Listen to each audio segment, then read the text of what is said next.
আসসালামু আলাইকুম বন্ধুরা, আপনি কি কখনো ভেবেছেন কেউ ঘুম থেকে উঠে প্রথমেই গাঁজা খায়, তাও আবার পুরো গ্রাম? হ্যাঁ, আজ আমরা এমন এক উপজাতির কথা জানব যারা সকালে ঘুম থেকে উঠেই নারী হোক বা পুরুষ প্রথমেই সেবন করে গাঁজা। আর তারপর শুরু হয় ভয়ঙ্কর এক শিকার যাত্রা।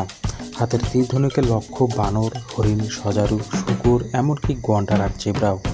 যেদিন যা পাবে সেদিন সেটাই হবে তাদের দিনের খাবার। এই রহস্যময় উপজাতির নাম হাজ্জা।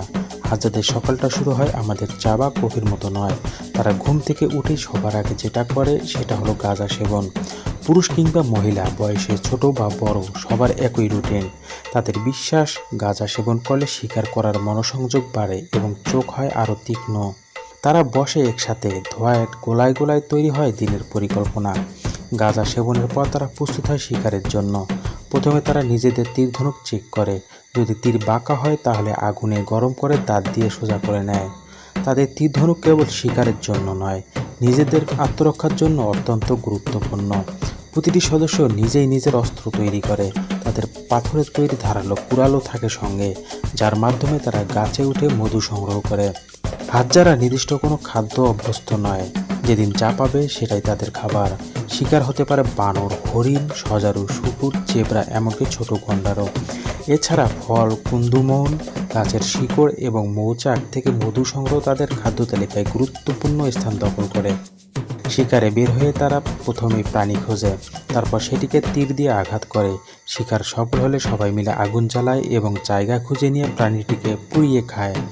তবে শুধু পুড়িয়ে না, তারা মাঝে মধ্যে গরুর মাংসের স্যুপ, বানরের স্যুপ, গাছের শিকড়ের স্যুপও তৈরি করে খায়। হাজ্জা উপজাতির প্রতিটি ক্যাম্পে প্রায় 20 থেকে 30 জন সদস্য থাকে। তাদের ঘরগুলো তৈরি হয় গাছের ডাল, পাতা, লতা আর ঘাস দিয়ে। তাদের সমাজ ব্যবস্থা সম্পূর্ণ সমতা ভিত্তিক। কেউ কাউকে শাসন করে না, সবাই নিজের কাজ করে। তবে প্রতিটি ক্যাম্পে একজন অভিজ্ঞ ব্যক্তি থাকেন, যাকে সবাই লিডার হিসাবে মানে। শিকারে বের হওয়ার আগে সকলে এসে তার সঙ্গে দেখা করে পরামর্শ নেয়। তারা বিশ্বাস করে একসঙ্গে থাকলে শক্তি বাড়ে, নিরাপত্তা নিশ্চিত হয়। হাজ্জাদের মধু সংগ্রহ পদ্ধতিটিও অনন্য। একজন গাছে কান লাগিয়ে মৌমাছির গুঞ্জন শনাক্ত করে। যেখানে মধু থাকার সম্ভাবনা পায় সেখানে একজন গাছে উঠে এবং অন্যজন নিচে আগুন জ্বালে। এই ধোঁয়া মৌমাছি দূরে রাখে এবং তারা নিরাপদে মধু সংগ্রহ করতে পারে। গ্রীষ্মকালে যখন নদী শুকিয়ে যায় তখন হাজ্জারা মাটির নিচ থেকে পানি খুঁজে বের করে। তারা জানে কোন মাটির নিচে পানি আছে, কোথায় মাটির গন্ধ ভিজে।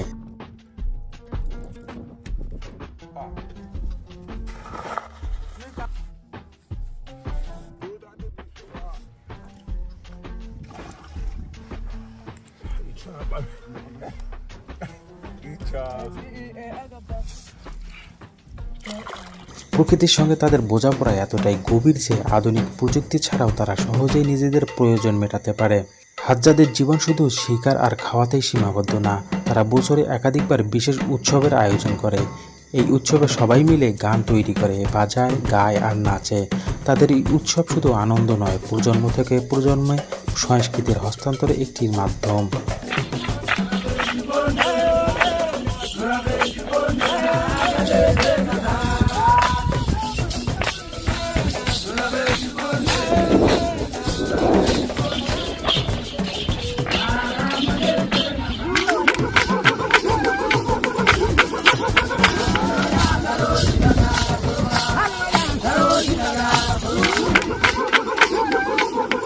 এরা সভ্যতা থেকে দূরে কিন্তু প্রকৃতির খুব কাছের। আপনি যদি ভেবে থাকেন এই উপজাতির জীবন দুর্দশার, তাহলে আপনি ভুল করছেন। কারণ তারা যা চায় তাই তাদের আছে: খাদ্য, পানি, শান্তি, ঐক্য আর প্রকৃতির সঙ্গে বন্ধুত্বপূর্ণ সহাবস্থান। তারা জানে সভ্যতা মানেই উন্নতি নয়, প্রকৃতির সঙ্গে তাল মিলিয়ে বাঁচাটাও এক ধরনের বুদ্ধিমত্তা। তাদের জীবন হয়তো আমাদের মতো ঝাঁ চকচকে নয়, কিন্তু সেখানে আছে শান্তি, ঐক্য আর সহজতা। আপনার কেমন লাগলো হাজ্জা উপজাতিদের জীবনযাপন? তাদের এই ব্যতিক্রমী সংস্কৃতি কি আপনাকে ভাবিয়েছে? কমেন্টে জানাতে ভুলবেন না। আর এমন আরও আশ্চর্য উপজাতিদের গল্প জানতে আমাদের চ্যানেলটি সাবস্ক্রাইব করুন। জানাটাও এক ধরনের অভিযাত্রা, তাই চলুন আমরা সবাই জানতে থাকি, শিখতে থাকি। ধন্যবাদ।